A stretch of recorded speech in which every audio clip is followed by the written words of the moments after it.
अस्सलामुअलैकुम, सत श्री अकाल, नमस्ते, आदाब। तो कैसे मेरे भाइयों, अभी इस वीडियो में आपके साथ शेयर करूंगा सऊदी अरब की लेटेस्ट अपडेट, कोरोना की अपडेट दूंगा। इसके साथ साथ आपको शेयर करूंगा सऊदी अरब में जो हाउस ड्राइवर भाई काम करते हैं या घर में काम करते हैं या हारिस का काम करते हैं, उनके लिए कुछ बातें हैं जो आपके लिए इम्पोर्टेंट है जानना, आपके फायदे की बात है। ठीक है, बने रहिए हमारे साथ में। तो सबसे पहले हम जानेंगे आपको आज के दिन सऊदी में कोरोना के केस कितने निकले हैं। तो आपको मैं पहले स्क्रीनशॉट शेयर करना चाहूंगा। तो आज है 24 फरवरी। तो आज कोरोना के केस थोड़े ज्यादा निकले हैं भाई। 353 केस निकले हैं, 280 ठीक हुए हैं, जिसमें सबसे ज्यादा 186 केस रियाद में हैं। रियाद में सबसे ज्यादा केस है और आज के दिन केस पता नहीं कहां से हाई हो गए।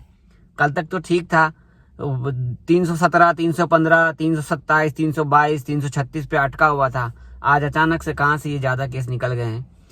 तीसरा हफ्ता गुजर चुका। 3 फरवरी को बैन लगाया गया फ्लाइट्सों पे, तो 3 हफ्ता हो चुका। अब चौथा हफ्ता कल से चालू हो जाएगा, लेकिन अभी तक कोई खबर नहीं आया, बताओ फ्लाइट्स का। ठीक है, तो ये थी कोरोना की खबर जो मैंने अभी आपको बताई है। इसी पे हमारे बहुत सारे भाई सवाल कर रहे थे, ट्विटर पे भी सवाल कर रहे थे, जावेद भाई क्या हम वाया ओमान, वाया बहरीन होकर या कतर, बांग्लादेश, नेपाल होकर सऊदी अरब आ जाएं। देखिए, मैंने बहुत सारे लोगों को सजेशन दिया था दुबई से आने के लिए, क्योंकि मामला सही था। ठीक है, आ रहे थे लोग, अपने काम पर भी लग गया अल्हम्दुलिल्लाह। लगातार तीन महीना 4 महीना तक लगातार सब कुछ खुला हुआ था, अपने अपने लोग काम पर वापस भी आ गए अल्हम्दुलिल्लाह इंडिया से। लेकिन इस टाइम पर आप जो पूछ रहे हो, तो जैसा कि आपको पता है कि 20 देशों की फ्लाइट को बैन कर रखा है, जिसमें इंडिया और दुबई की भी फ्लाइट शामिल है। और जिस कंट्री का आप नाम ले रहे हो, वहां पर पहले से ही बहुत सारे रेस्ट्रिक्शन लगे हुए हैं कोरोना वायरस को देखते हुए। कहीं पे 10 देशों की फ्लाइट बंद है, तो कहीं पर नॉर्मल फ्लाइट्स बंद है, तो कहीं पे स्कूल कॉलेज बंद है। तो सब कुछ वैसा है। आपको आना है, आ सकते हैं, इंडिया से वाया बहरीन आ सकते हैं। कल भी मेरे पास में बोर्डिंग पास का फोटोकॉपी आया है। ठीक है, मेरे पास व्हाट्सएप में पड़ा हुआ है इसमें, लेकिन मैं आपको दिखाऊंगा नहीं। ठीक है, बहरीन से भी लोग आए हैं, तो लोग आने वाले आ रहे हैं। बाकी आप मन बना रहे हो आने का किसी दूसरे देश से, तो आप अपनी सहूलियत के हिसाब से देख लीजिए। कल होकर के अगर आप फंस जाते हो किसी दूसरे देश में, तो आप परेशान ना हो जाए, जैसे भाई दुबई में फंसे हुए हमारे बहुत सारे भाई, इस तरीके से। समझे मेरी बात। अब बात करते हैं हमारे जो हाउस ड्राइवर भाई, जैसे मैं हाउस ड्राइवर हूं और आप मजरा में काम करते हो, आमिल मंजिली का वीजा है, या फिर घर में काम करते हो, या आप सिक्योरिटी गार्ड का कोई का भी काम करते हो, आपका घरेलू काम है, मतलब कि डोमेस्टिक वर्कर को घरेलू वर्कर बोलते हैं, जैसे हम लोग घरेलू वर्कर है। तो अभी मैं आपको स्क्रीनशॉट शेयर करना चाहूंगा। उर्दू न्यूज में बहुत ही तफसील में बताया गया, मतलब कि बहुत ही अच्छे से लिख करके बताया गया है। जैसे कि आपको मैं स्क्रीनशॉट शेयर कर रहा हूँ उर्दू न्यूज का। सऊदी अरब में, बड़े ध्यान से सुनना आप, ये आपके काम की चीज है और आपके फायदे की चीज मैं भी आपको बता रहा हूँ।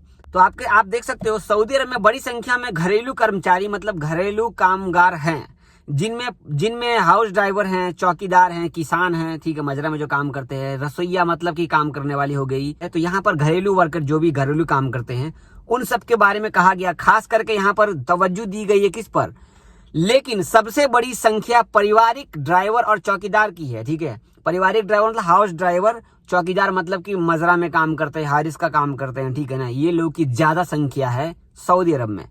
तो हम लोगों को इसमें जो आप हिंदी में देख रहे हो, अभी आप फोटो चेंज हो रहा होगा, तो ये पूरे फोटो में ये बताया गया है कि हम हाउस ड्राइवर की नौकरी पे आते हैं काम करने, या अमील मंजिली के वीजा पे आते हैं, मजरा में काम करते हैं।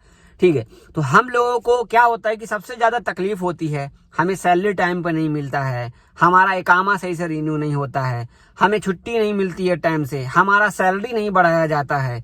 तो इन सब की चीजों के बारे में इसमें लिखा गया है। इसमें एक बात अच्छी लिखी गई कि जो कानून 14 मार्च से आ रहा है, वो कानून हम लोगों के लिए नहीं है।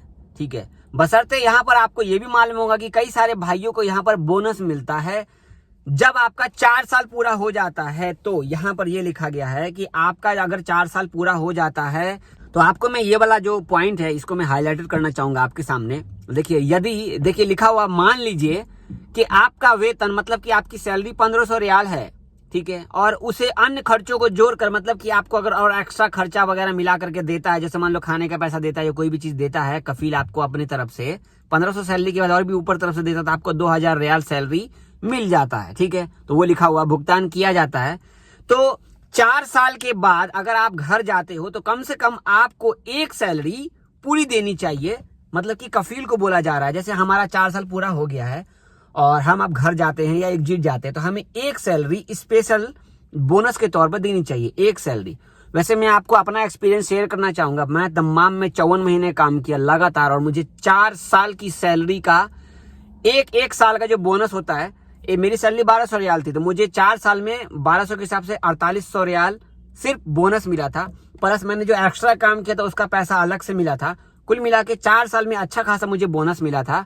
वो मेरा कफील अच्छा था इन सब के मामले में। सिर्फ मुझे नहीं, सभी लोगों को, जो कंपनी में काम करते थे या घर में काम करते थे, सभी लोगों के लिए एक समान था। लेकिन यहाँ पर अभी मैं जिस जगह पे काम कर रहा हूँ, मैं घर जाऊँ, छुट्टी जाऊँ, एग्जिट जाऊँ, मुझे जितनी सैलरी मिलती थी वही सैलरी मिलेगी, बाकी कोई बोनस नहीं मिलेगा। लेकिन कई सारे भाइयों को बोनस भी मिलता है, राइट? मिलता है कि नहीं मिलता है? ऐसे ही सेम हाउस ड्राइवर हो या जो भी घर में काम करने वाले होते हैं, सभी को देना चाहिए, वो यहाँ पर बोला गया है। इसके साथ साथ इसमें और भी बात लिखी हुई है, सऊदी अरब में कानून के अनुसार रोजगार का जो एग्रीमेंट सिस्टम है वो बहुत ही हार्ड है।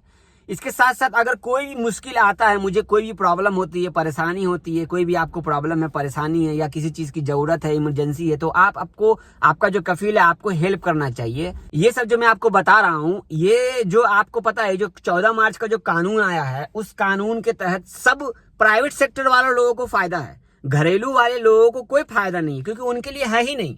और हम लोगों के लिए भी इंशाअल्लाह आने वाले दिनों में शायद 2 महीना, 6 महीना, 4 महीना के बाद कुछ ना कुछ जरूर कानून बनेगा, 100% बनेगा। क्योंकि सबसे ज्यादा परेशान ड्राइवर लोग ही रहते हैं। 100 में से 10 लोग अच्छे होंगे, 90 लोग परेशान रहते हैं। या तो ज्यादा काम रहता है, या तो एक फैमिली वाले बुलाएंगे 10 काम कराएंगे, या सैलरी टाइम से नहीं देते हैं, जबकि सैलरी वगैरह हर चीज टाइम से देना चाहिए। तो इसमें एहतियात दिया गया, खासकर कफील लोगों को, आप सबके लिए खास करके, ठीक है। तो यहाँ पर यह भी कहा गया है कि अगर आप काम करते हो तो आपकी भी जिम्मेवारी बनती है पूरा हेल्प करना सामने वाले को। मतलब कि जैसे मैं काम कर रहा हूँ तो मैं भी कफील को समझू, आप भी कफील को समझो। तो भाई आपको पता है कि जहाँ पर 4 बर्तन रहता है तो ढन मनाता है। तो वही बात है, आप कंपनी में काम करते हो तो कंपनी में क्या है कि आपका मालिक तो आपके सामने नहीं रहता है ना, आपका मालिक तो आपके सामने नहीं रहता, क्योंकि सारे काम करने वाले रहते हैं। मालिक कहाँ है, नहीं है, कोई पता नहीं। आपको सैलरी मिल गई आपको अकाउंट में, और सैलरी 4 महीने ना भी मिले तो भी कोई बात नहीं, हल्ला चिल्ला करके फिर काम पे लग जाते हो। लेकिन हम हाउस ड्राइवर पे क्या है कि अब कफील सामने में मुंह छिट्टी हो ही जाता है, कुछ ना कुछ तो बात हो ही जाती है, समझ गए ना भाई? तो हमारे हाउस ड्राइवर के लिए जो बात था, खास करके जो घरेलू काम करने वाले होते हैं, इंशाल्लाह आप लोगों की अगर दुआ रही तो ये लोग कुछ कानून बनाएंगे हम सब के लिए। हाउस ड्राइवर बहुत परेशान रहते हैं यार, बहुत परेशान रहते हैं। कितने सारे भाइयों को 2-2 साल तो काम ही नहीं बनाता है, पैसे के लिए परेशान। 2000 रुपये सैलरी बुलाते, 1000 रियाल सैलरी देते हैं। हमारे चैनल पे पहली बार आए हैं ना तो सब्सक्राइब जरूर कर लीजिएगा। 70% लोग वीडियो देख लेते हैं, सब्सक्राइब नहीं करते हैं। क्यों नहीं करते आप सब्सक्राइब? बताओ ना, आपके ही इन्फॉर्मेशन शेयर करता हूँ ना मैं यहाँ पर, बताइए। मैं अभी ड्यूटी पर हूँ, मैं अभी दल्ला हॉस्पिटल में हूँ, ठीक है। दल्ला हॉस्पिटल में देखो, दल्ला हॉस्पिटल दिखाता हूँ, तो पीछे देखो दल्ला हॉस्पिटल है, और मैं यहाँ पर बैठ करके गाड़ी में बैठ करके वीडियो बना रहा हूँ। बहुत शुक्रिया यार, वीडियो लाइक कर देना यार, इतना तो मेहनत कर रहा हूँ, वीडियो लाइक कर देना, बहुत शुक्रिया। दुआ में याद रखना। अल्लाह हाफिज।